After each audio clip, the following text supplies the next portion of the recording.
Shalom, selamat pagi anak-anak kelas 3 reguler semuanya. Apa kabarnya pada pagi hari ini anak-anak? Semoga kita semua tetap selalu sehat dan tetap selalu dalam lindungan Tuhan ya. Dan tetap juga selalu ceria di sepanjang harinya. Oke anak-anak, bagaimana persiapannya untuk mengikuti pembelajaran pagi hari ini? Tetap selalu siap ya. Dipersiapkan segala buku dan alat tulisnya. Jangan lupa untuk berdoa terlebih dahulu sebelum belajar ya nak. Oke, selamat belajar anak-anak. Semangat, Tuhan memberkati. Allahku besar, kuat dan perkasa, tiada yang mustahil bagi Dia. Allahku besar, kuat dan perkasa, tiada yang mustahil bagi Dia.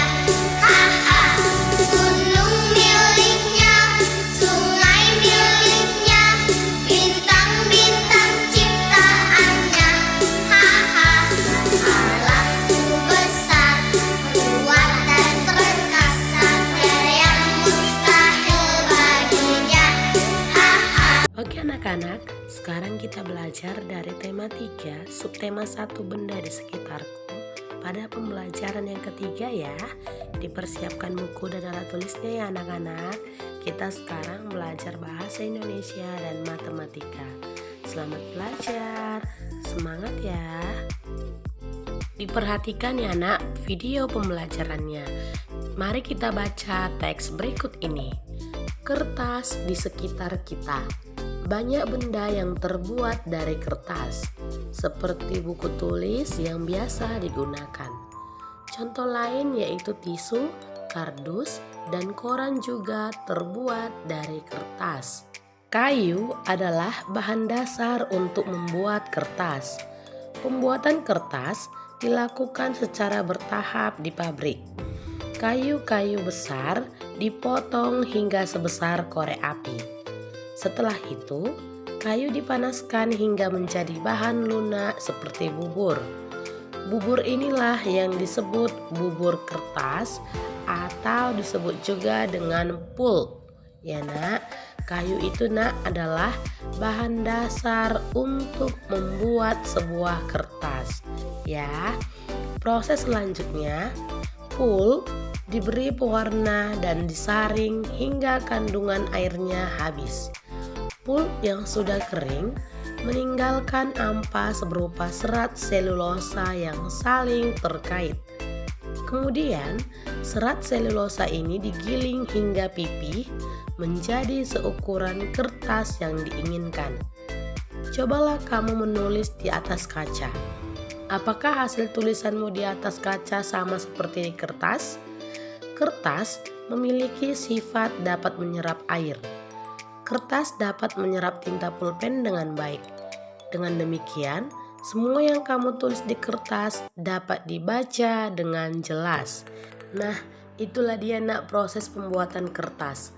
Benda yang terbuat dari kertas yaitu seperti buku, tisu, kardus, paper bag, layang-layang, paper flower, nota belanja, dan lain-lain. Sebuah fakta menunjukkan kalau kita menghemat 1 ton kertas, berarti kita menghemat 13 batang pohon besar.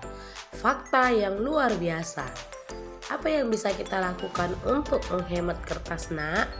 Nah, ya, hal yang harus kita lakukan untuk menghemat kertas yaitu di sini ada percakapan Udin dengan Siti. Setiap tahun ajaran baru, aku meminta ibu membeli buku tulis baru. Sekarang, aku akan menggunakan buku lama. Buku lama yang halamannya belum terpakai. Jika ingin terlihat seperti baru, ganti saja sampulnya. Siti, kalau aku akan memanfaatkan kertas yang masih dapat digunakan. Misalnya, menggunakan kertas di 2 sisinya. Dengan demikian, tidak menghabiskan kertas banyak. Nah, inilah nak cara yang dilakukan si Udin dengan si Siti dalam penggunaan kertas yang berlebih. Ya, jika kita menggunakan kertas yang banyak nak, tentu pohon akan lebih banyak ditebang. Lanjut Udin, saya sendiri tidak dapat menghemat kertas sebanyak 1 ton. Akan tetapi, bila setiap orang melakukan penghematan, pasti berton-ton kertas dapat dihemat. Asyik bukan? Nah, diskusikan secara berkelompok. Apa yang dapat kamu lakukan untuk menghemat kertas? Tuliskan hasil diskusi kelompokmu. Perhatikan penggunaan huruf besar dan tanda baca yang tepat. Di sini nak, kamu akan membuat apa yang akan kamu lakukan untuk penghematan penggunaan kertas. Perhatikan ya cara tulisannya. Biasakan menggunakan huruf besar di awal kalimat dan tanda bacanya juga harus diperhatikan. Di sini nak, kita akan mencari arti kata berdasarkan Kamus Besar Bahasa Indonesia. Contoh, ada kata selulosa, lunak, molekul, dan lain sebagainya. Nah, arti kata molekul itu nak, berdasarkan Kamus Besar Bahasa Indonesia adalah selulosa, polisakarida yang dihasilkan oleh sitoplasma sel tanaman yang membentuk dinding sel. Karbohidrat kompleks atau polisakarida yang ditemukan dalam struktur dinding sel semua tumbuhan. Nanti dapat kamu perhatikan lagi ya nak ya. Ini tugas kamu yang pertama. Kamu pindahkan ke dalam buku tugasmu. Paham ya nak? Nah, coba perhatikan kembali. Apakah arti dari selulosa? Singkong akan menjadi lunak setelah direbus. Molekul merupakan bagian terkecil dari senyawa. Sedangkan tempe gembus adalah salah satu makanan tradisional yang dibuat dari ampas tahu. Ya, sedangkan pulp merupakan bahan dasar pembuat kertas. Dan beberapa orang banyak yang menganggap nak bahwa planet bumi berbentuk lempengan lingkaran pipih, bukan bulat seperti bola. Akar dapat menyerap air dengan baik jika tanahnya gembur. Ya. Nah, Siti memasukkan buku bekasnya ke dalam kardus. Agar sistem pencernaan lancar, kita perlu makan makanan yang banyak mengandung serat. Lalu, contoh kata menggiling yaitu paman sedang menggiling daging untuk dibuat bakso. Ini nak adalah contoh kalimat dari kata di samping. Ya, kertas dapat digunakan untuk menulis. Apakah kertas juga dapat digunakan untuk membuat alat musik? Ternyata tidak dapat. Mengapa? Karena alat musik sebagian besar terbuat dari kayu berpadu dengan kulit hewan. Contohnya antara lain yaitu gendang. Cara memainkannya dengan dipukul. Kamu dapat bernyanyi diiringi gendang atau dengan bertepuk tangan. Ya, kertas itu nak tidak dapat digunakan sebagai alat musik ya anak-anak. Bahan dasar kertas adalah kayu. Kayu berasal dari pohon. Perhatikan pohon-pohon yang dapat digunakan sebagai bahan dasar kertas. Perhatikan gambar di bawah ini nak. Ada pohon pinus, pohon akasia, dan pohon mahoni. Ya, pohon manakah yang paling tinggi? Bagaimana caramu mengukur tinggi suatu pohon?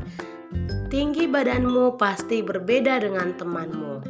Apakah semua panjang atau tinggi benda dapat diukur dengan alat ukur yang sama anak-anak? Kita sekarang masuk pembelajaran matematika ya. Alat ukur panjang benda bermacam-macam. Kamu sudah mengenal beragam alat ukur pada pembelajaran sebelumnya. Pada pembelajaran 1 kemarin, Miss sudah menjelaskan tentang satuan panjang, alat ukur yang dapat digunakan dalam satuan panjang. Ada meteran, roll meteran atau pita meteran, dan jangka sorong. Lalu, jawablah pertanyaan berikut. Sebutkan satuan panjang yang telah kamu ketahui nak. yaitu contohnya seperti kilometer, hektometer, dekameter, meter, desimeter, sentimeter, dan milimeter. Ya, ada lagunya kemarin ya anak-anak. Dipelajari dan dihafal ya, satuan panjang. Kemudian yang kedua, tuliskan alat ukur yang dapat untuk mengukur benda-benda berikut. Contohnya, bagian benda yang diukur adalah tinggi badanmu. Maka jenis alat ukur yang digunakan adalah stature meter. Untuk mengukur panjang lingkar pinggang, dapat kita gunakan meteran pita. Mengukur panjang meja di kelas, kita dapat menggunakan alat ukur meter atau disebut dengan mistar. Ya nak, untuk mengukur panjang lompatan teman kelompokmu, dapat kita gunakan meteran roll. Lebar papan tulis di kelasmu, kita gunakan meteran saku. Untuk mengukur panjang halaman sekolah, dapat kita gunakan yaitu meteran roll. Inilah nak contoh alat ukur yang dapat kita gunakan untuk mengukur suatu benda. Ya, alat ukurnya berbeda-beda ya anak-anak. Kamu sudah mendiskusikan tentang alat ukur. Alat ukur yang tepat untuk mengukur sesuatu. Coba lakukan kegiatan berikut ini. Nanti dapat kamu kerjakan secara mandiri anak-anak. Oke? Nah, demikian materi kita untuk hari ini. Miss berharap kamu dapat mengerti dan video pembelajaran kita ini bermanfaat untuk kamu nak. Ingat ya, dalam video pembelajaran kita ini sudah terdapat 2 materi pembelajaran. Ya, oke? Nanti tugasnya akan Miss kirimkan. Selamat belajar anak-anak, semangat, Tuhan memberkati.